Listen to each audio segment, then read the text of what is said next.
Hello everyone. तो हम क्या पढ़ रहे थे यार, हम मिनरल न्यूट्रिशन पढ़ रहे थे। मिनरल न्यूट्रिशन में हमने काफ़ी लेक्चर कर लिए, काफ़ी क्या करें 3 लेक्चर पढ़ लिए हैं। तो मिनरल न्यूट्रिशन जो है बहुत ही इंपॉर्टेंट टॉपिक हो जाता है। इसमें हम बीएससी के को भी डील करते हैं कि हम हाइड्रोपोनिक्स पढ़ रहे थे। हाइड्रोपोनिक्स क्या होता है कि सॉइल लेस कल्चर होता है जहाँ पे हम प्लांट को ग्रो करते हैं टिल मैच्योरिटी तक, यानी प्लांट जब तक मैच्योर नहीं हो जाता तब तक उसकी ग्रोथ करते रहते हैं। मैच्योर का मतलब क्या होता है, ग्रोथ भी आ जाए, उसमें फ्लावरिंग भी हो जाए और फ्रूट भी बन जाए। तो ये कहाँ पढ़ा था हमने, हाइड्रोपोनिक्स में पढ़ा था। किसने डेवलप की थी, जूलियस वॉन सैक ने की थी। उसके बाद बहुत सारे न्यूट्रिएंट मीडियम आए। फिर हमने क्राइटेरिया ऑफ एसेंशियलिटी पढ़ा कि कोई मिनरल की कितनी ज़्यादा रिक्वायरमेंट है या किस बेस पे उसकी रिक्वायरमेंट है। अगर वो उसकी लाइफ साइकिल में इन्वॉल्व है तो उसकी लाइफ साइकिल को पूरा कराने के लिए उस मिनरल का रोल होना चाहिए, उसका रिप्लेस ना कर सके दूसरा मिनरल उसके रोल को। और क्या पढ़ा था, 105 एलिमेंट डिस्कवर थे, जिसमें से क्या कहते हैं 60 जो है सभी प्लांटों में पाए जा रहे थे, और जिसमें से 17 मिनरल ऐसे थे जो कि अबव क्राइटेरिया को फॉलो कर रहे थे, इसीलिए जो है उनको एसेंशियल मिनरल कहा गया। फिर हमने मैक्रो न्यूट्रिएंट पढ़े थे। मैक्रो न्यूट्रिएंट में क्या पढ़ा था, चोन पीएसके, यानी चोन पीएसके से क्या मतलब था, CHONPSK और कैल्शियम Mg था। फिर उसके बाद हमने माइक्रो न्यूट्रिएंट पढ़े थे, लेस देन 10 मिलीमोल पर केजी। उसमें क्या पढ़ा था हमने, उसमें पढ़ा था फेकोनीमो बीकल मंजन। फिर उसके बाद आज हम जो पढ़ेंगे उसी में कि हमने न्यूट्रिएंट को क्लासिफिकेशन, कल देखो हम क्लासिफिकेशन आपके सामने होगा, कल अपने नोट्स को पलटो और उसमें देखो नोट्स क्या थे, आपको बनाने भी है। तो हमने यहाँ पे एक पॉइंट लिखाया था, क्या लिखाया था, क्लासिफिकेशन ऑफ इसेंशियल मिनरल में चेक करना। तो उसमें 17 न्यूट्रिएंट का हमें क्लासिफिकेशन करना है। तो किसके बेस पे किया था, एक तो on the basis of amount, अपनी कॉपी में नोट करके देखना, और on the basis of overall function. तो अमाउंट के बेस में मैक्रो न्यूट्रिएंट पढ़ा था और माइक्रो न्यूट्रिएंट पढ़ा था, और बेसिस ऑफ ओवरऑल फंक्शन में जो है 4 में कैटेगराइज कर दिया। किसमें करा है, 4 में। तो आपको नोट करना है, हेडिंग लगानी है फंक्शन ऑफ न्यूट्रिएंट्स। तो फंक्शन ऑफ न्यूट्रिएंट्स में आप क्या लिखेंगे कि all function by mineral, all function by mineral grouped into 4 common categories. मतलब जो मिनरल के जो फंक्शन है उसके बेस पे 4 कॉमन कैटेगरी बनाई है, जिसमें हमने मिनरल के रोग को क्लासिफाई कर दिया है। पहला है आपके सामने हेडिंग, पार्ट ऑफ बायोमोलिक्यूल, यानी कुछ मिनरल ऐसे होते हैं जो स्ट्रक्चरल कंपोनेंट बनाते हैं, यानी पार्ट ऑफ बायोमोलिक्यूल कहलाते हैं। दूसरा है एनर्जी रिलीज फंक्शन, यानी कुछ ऐसे मिनरल्स होते हैं जो एनर्जी को रिलीज करवाते हैं, यानी एनर्जी को जब वो बाहर निकलवाते हैं तो एनर्जी रिलीज होती है, तो वो कहलाएंगे एनर्जी रिलीज फंक्शन।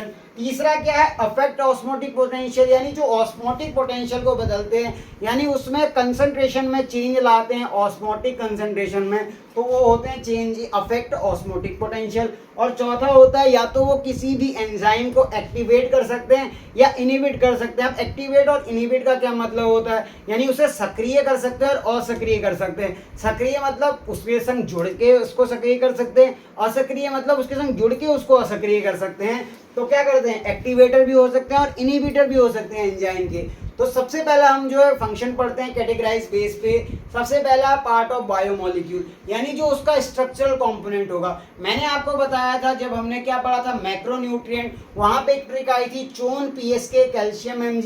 ये ट्रिक क्यों याद की थी, तो इसीलिए आज हमारे क्वेश्चन जो है बहुत जल्दी सॉल्व हो जाएंगे। तो अगर हमें बोला जाए कि स्ट्रक्चरल कंपोनेंट में क्या है, तो आपको बिग 6 दिमाग में याद होना चाहिए, चोन पीएस यानी carbon, hydrogen, oxygen, nitrogen, phosphorus, sulphur. अगर आपको चोन पीएस के याद है तो उसमें से आप चोन पीएस निकाल लो, तो वो आपका हो जाएगा स्ट्रक्चरल कंपोनेंट जो कि मेम्ब्रेन वॉल के अंतर्गत आएगा।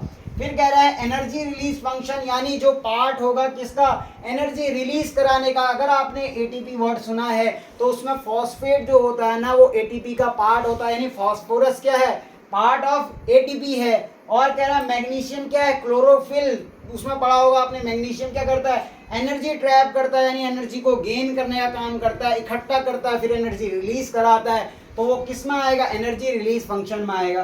तीसरा है अफेक्ट ऑस्मोटिक पोटेंशियल। जब आप ट्रांसपोर्ट इन प्लांट्स पढ़ोगे तो वहां पे आप K+ मैलेट थ्योरी पढ़ोगे, वहां पे opening and closing of stomata बताया गया है। आप अपनी एनसीईआरटी में देखना, ट्रांसपोर्ट इन प्लांट्स में opening and closing of stomata वाले टॉपिक में K+ मैलेट थ्योरी है। K+ malate theory explain the how the stomata are open and close. तो अगर आप पूछेंगे कि K plus opening and closing of stomata के लिए रिस्पॉन्सिबल होता है, यानी ये मिनरल किसके लिए करेगा, अफेक्ट ऑस्मोटिक पोटेंशियल। और चौथा क्या है, एक्टिवेटर और इनहिबिटर ऑफ एंजाइम, यानी कुछ ऐसे होंगे जो एक्टिवेट करेंगे और कुछ होंगे जो इनहिबिट करेंगे। तो आइए उसके एग्जांपल देख लेते हैं। सबसे पहला रूबिस्को। रूबिस्को आप कहाँ पढ़ेंगे, चैप्टर नंबर 13 में पढ़ेंगे, यानी जब आप photosynthesis of in higher plant पढ़ेंगे तो वहां पे रूबिस्को का रोल आएगा। साथ में पेपकेस भी आएगा। तो इसका जो एक्टिवेटर होता है वो कौन होता है सर, मैग्नीशियम।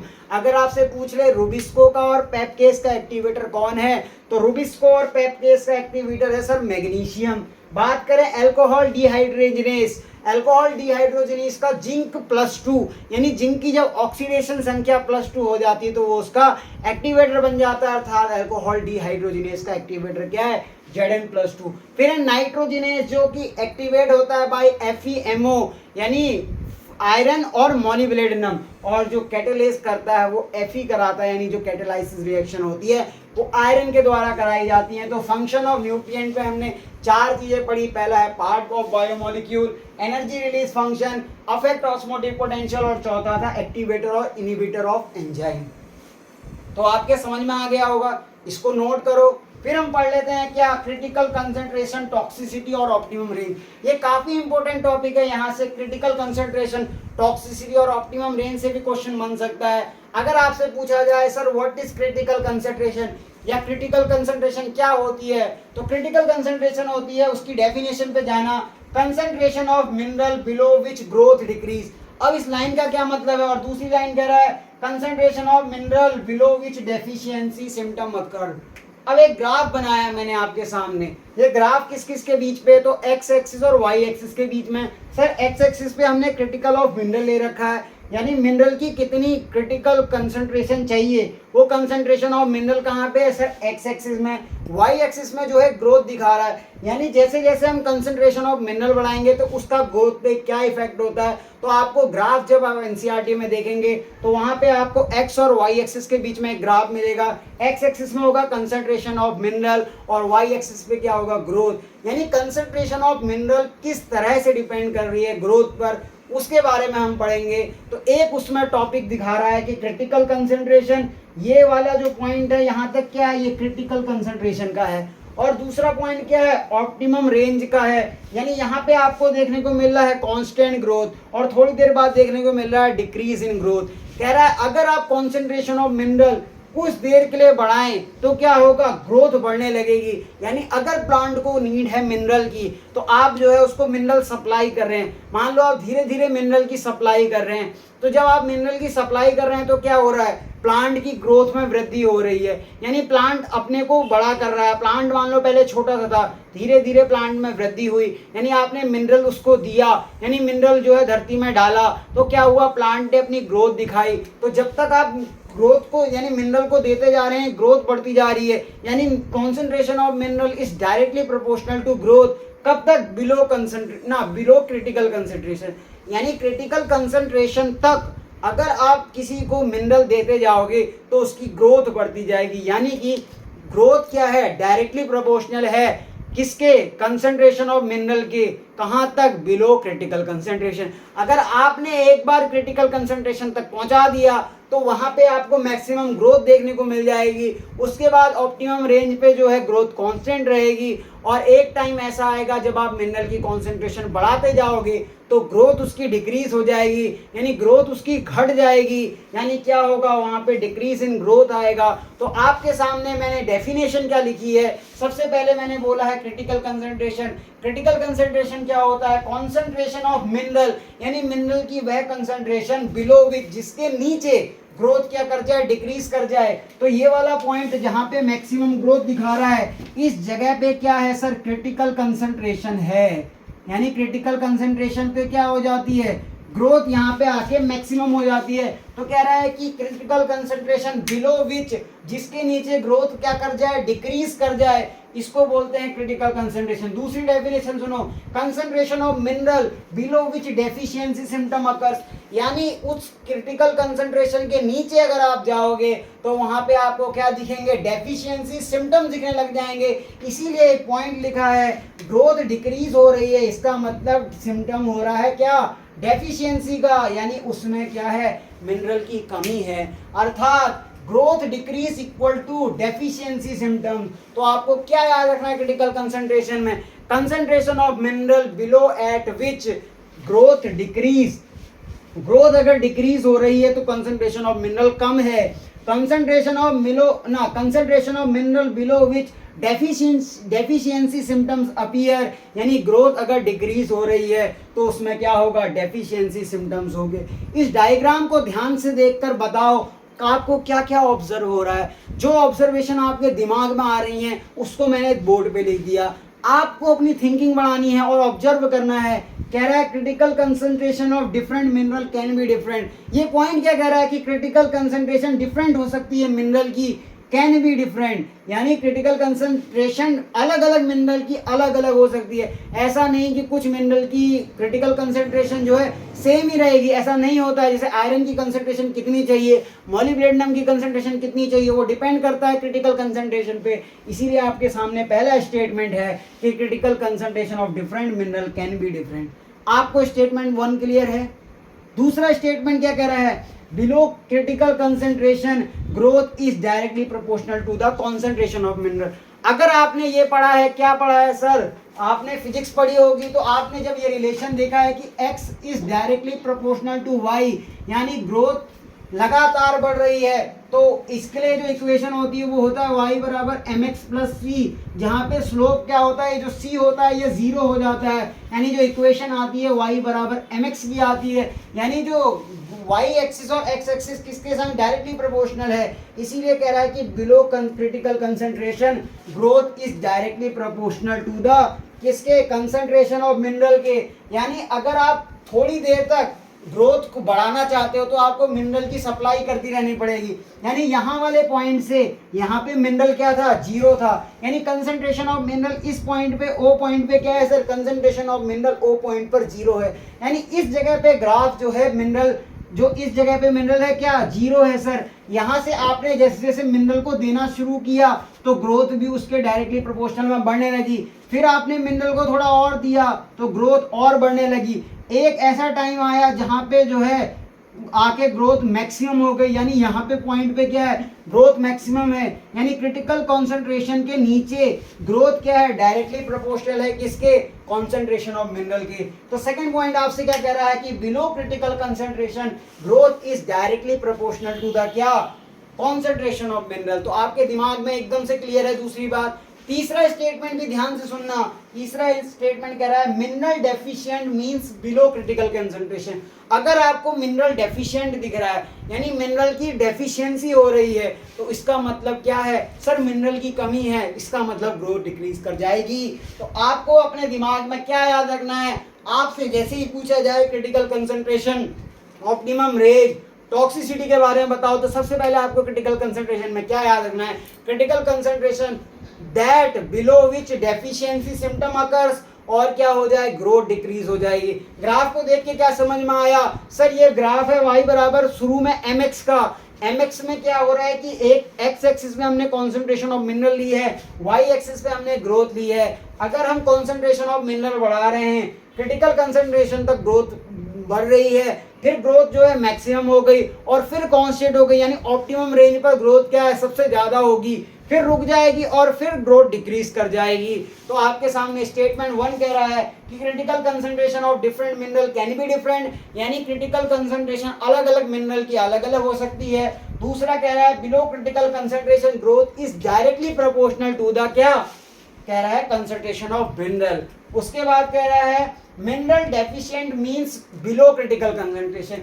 फिर से मैंने एक ग्राफ बनाया आपके सामने, ये वही है, एक्स एक्सिस पे ग्रोथ ले रखा है, सॉरी मार्कर का ज्यादा ही तेज खींच दिया ना, सॉरी, वाई एक्सिस पे ग्रोथ ले रखा है और एक्स एक्सिस पे हमने क्या ले रखा है, कंसंट्रेशन ऑफ मिनरल ले रखी है। यहाँ पे देखो इस पॉइंट से जैसे जैसे आप कंसंट्रेशन ऑफ मिनरल बढ़ा रहे हैं तो ग्रोथ भी बढ़ रही है, ऑप्टिमम रेंज आ गई, यानी यहाँ पे ग्रोथ आके कांस्टेंट हो गई, यानी ग्रोथ मैक्सिमम हो गई है, और इसके नीचे जा रहे हैं यानी मिनरल की कंसंट्रेशन बढ़ाते जाएंगे तो ग्रोथ भी डिक्रीज कर जाएगी। तो आपको क्रिटिकल कंसंट्रेशन का मतलब समझ में आ गया।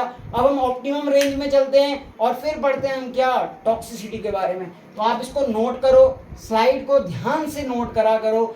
आपको नहीं दिखता है आप कमेंट करो यार, कमेंट करना बहुत जरूरी है। तो मुझे कैसे पता चलेगा कि क्या क्या समस्याएं हैं, मुझे आपकी समस्या के बारे में पता कैसे चलेगा, जब आप कमेंट करेंगे। अगर आपको लेक्चर अच्छा लगता है तो आप अपनी तरफ से अच्छे व्यूज़ भी दे सकते हैं कि सर ये आपने अच्छा पढ़ाया। अगर बेकार लगता है तो आप दोबारा कमेंट करो, मैं फिर से समझा दूंगा, क्योंकि मैं भी पहली बार ही समझा रहा हूँ, मैं कोई बहुत बड़ा प्रोफेशनल टीचर नहीं हूँ, मुझे भी बहुत चीज़ें नहीं आती हैं। तो आप कमेंट करो, मुझे अपनी तरफ से पूरी तरह से बेस्ट देना है। तो आप जो है इसको नोट करो, क्रिटिकल कंसंट्रेशन। फिर हम पढ़ते हैं क्या, डेफिशिएंसी सिम्टम पढ़ लेते हैं, टॉक्सिसिटी पढ़ लेते हैं।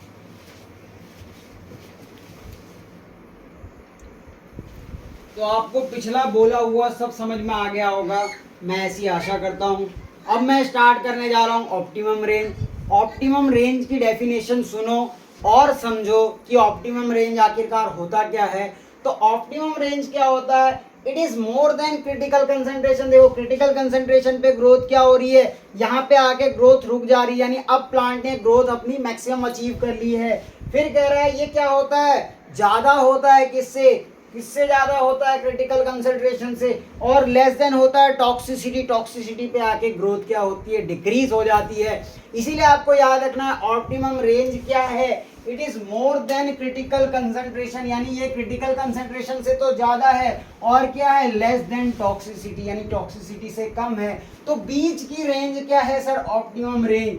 अब मैंने दो डायग्राम बनाए हैं, ये किसका है, ये मैक्रोन्यूट्रिएंट का है, मैक्रोन्यूट्रिएंट।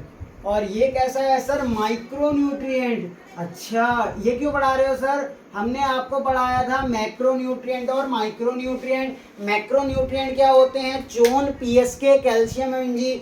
माइक्रोन्यूट्रिएंट क्या होते हैं, फेको, नीमो, बीकल मंजन। तो हमने पढ़ा था मैक्रोन्यूट्रिएंट और माइक्रोन्यूट्रिएंट। मैक्रोन्यूट्रिएंट क्या होता है, जो ड्राई वेट में 10 मिलीमोल पर केजी से ज़्यादा चाहिए और जो ड्राई वेट में 10 मिलीमोल पर केजी से कम चाहिए होंगे उसको बोलेंगे माइक्रोन्यूट्रिएंट। तो इसका डायग्राम से क्या रिलेशन है, डायग्राम से रिलेशन है। दोनों डायग्राम में आपको क्या देखने को मिल रहा है सर, दोनों डायग्राम तो एक जैसे ही लग रहे हैं, बस थोड़ा अंतर आ रहा है। देखो वाई एक्सिस पे और एक्स एक्सिस में क्या सेम है सर, वाई एक्सिस पे कॉन्सेंट्रेशन ऑफ मिनरल नहीं, एक्स एक्सिस पे कॉन्सेंट्रेशन ऑफ मिनरल है, यहाँ पे भी एक्स एक्सिस पे कॉन्सेंट्रेशन ऑफ मिनरल है। वाई पे ग्रोथ दिखा रहा है सर, यहाँ भी तो ग्रोथ दिखा रहा है, सेम है। डायग्राम का जो तरीका है वो भी सेम है, बट अंतर क्या है, अंतर ये है ऑप्टिमम रेंज का।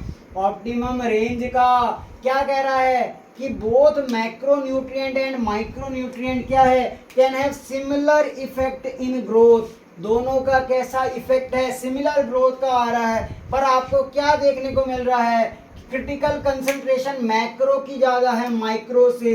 तो आप जब डायग्राम देखोगे तो क्रिटिकल कंसंट्रेशन इतनी चाहिए मैक्रोन्यूट्रिएंट की और क्रिटिकल कंसंट्रेशन माइक्रो की इतनी चाहिए। और कह रहा है ऑप्टिमम रेंज किसकी ज्यादा है सर, मैक्रो की ज्यादा है माइक्रो से। दूसरा पॉइंट भी समझ में आ गया। इसीलिए कह रहा है सिंस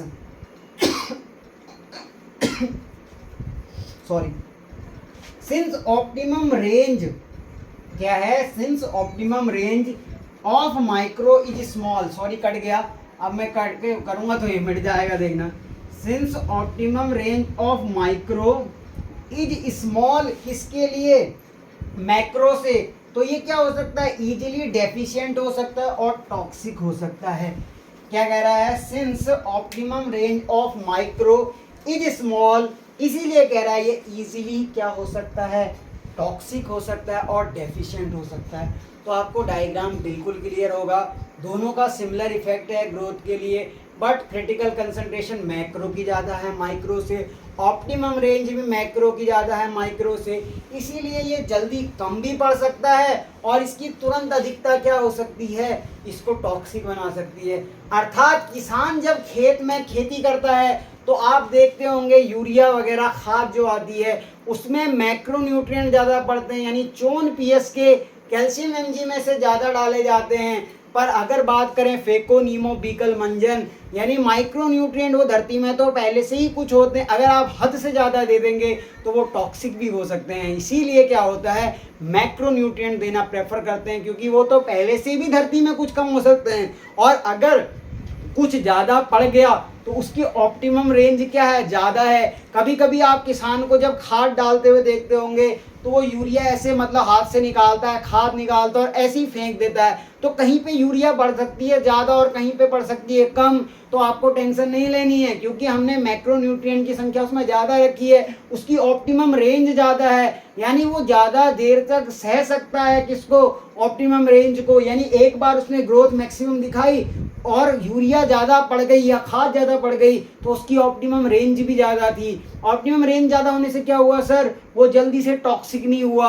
पर अगर माइक्रो न्यूट्रिएंट पहले से धरती में उपलब्ध हैं और आपने खाद में माइक्रो न्यूट्रिएंट की संख्या ज़्यादा मिला दी, उसकी ऑप्टिमम रेंज तो कम है सर। अगर उसकी ऑप्टिमम रेंज कम थी तो आपने जब ज़्यादा खाद एक संग फेंक दी तो क्या होगा, उसकी ग्रोथ डिक्रीज हो जाएगी। आप लाए थे फायदा करने के लिए, क्या फायदा करने के लिए कि सर हमारी जो है फसल बहुत अच्छी हो, पर वो फसल बर्बाद हो गई due to the excess amount of किसके, माइक्रो न्यूट्रिएंट के, क्योंकि उसकी ऑप्टिमम रेंज कम होती है।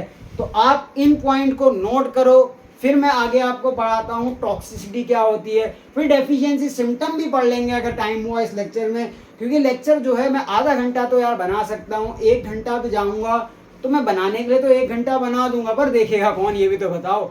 लोग 1 घंटे, मैं देख रहा हूँ आधे घंटे की वीडियो है, 21 मिनट की वीडियो मैं डाल रहा हूँ, उसमें एवरेज वॉच टाइम आ रहा है 2 मिनट 2.5 मिनट, मतलब कई तो पूरे देखते हैं पर कई खाली ऐसे स्किप कर देते हैं। तो इसीलिए छोटे वीडियो बनाता हूँ ताकि आप उसको देख सकें। अगर मैं बनाने के लिए तो 1 घंटे का भी डाल दूंगा और अपलोड भी कर दूंगा, पर नेट बहुत ज़्यादा लग जाएगा, इसीलिए आप जो है छोटी छोटी वीडियो को देखो। टॉक्सिसिटी पे आते हैं और देखते हैं अगर डेफिशिएंसी सिम्टम हो पाएगा तो इस लेक्चर में करेंगे। नोट्स तो बनाओ यार, जल्दी जल्दी नोट करो।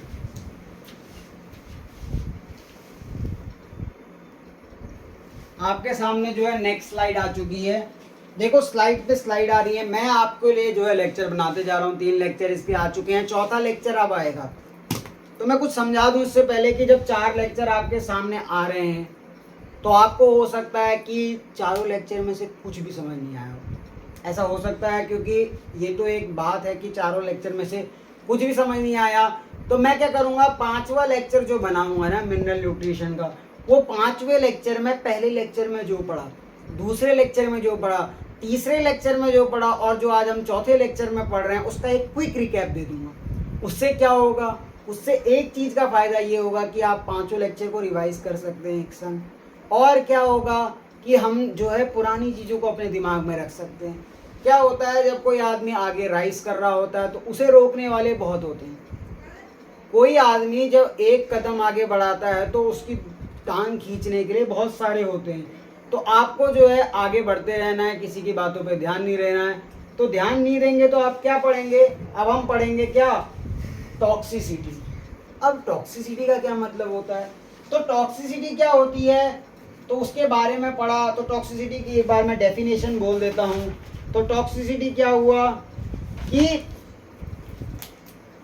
ड्राई वेट जो कि होता है किसका, 10 मिलीमोल पर केजी।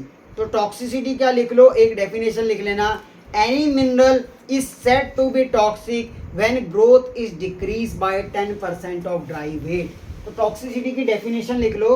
तो टॉक्सिसिटी की डेफिनेशन क्या है, यहाँ पे कोने में लिख देता हूँ मैं एक, कि टॉक्सिसिटी को क्या कहते हैं। तो डेफिनेशन देखो, any mineral is said to be toxic when, मैं ये पहले डेफिनेशन नहीं लिखा, सॉरी, मैं अब लिख दे रहा हूँ, growth decrease by 10% of dry weight. यानी कि क्रिटिकल कंसंट्रेशन के बाद हमने जब ऑप्टिमम रेंज पढ़ा, उसके बाद जो आया टॉक्सिसिटी कि any mineral is said to be toxic, किसी मिनरल को हम टॉक्सिक कह सकते हैं when growth is decrease by 10% of dry weight. यानी ड्राई वेट का 10% अगर घट जाता है तो उसको बोलते हैं हम क्या, टॉक्सिसिटी। और टॉक्सिसिटी किसी भी चीज़ की फाइंड करना बहुत ही दिक्कत वाली बात है, क्योंकि it is difficult to find symptoms of toxicity.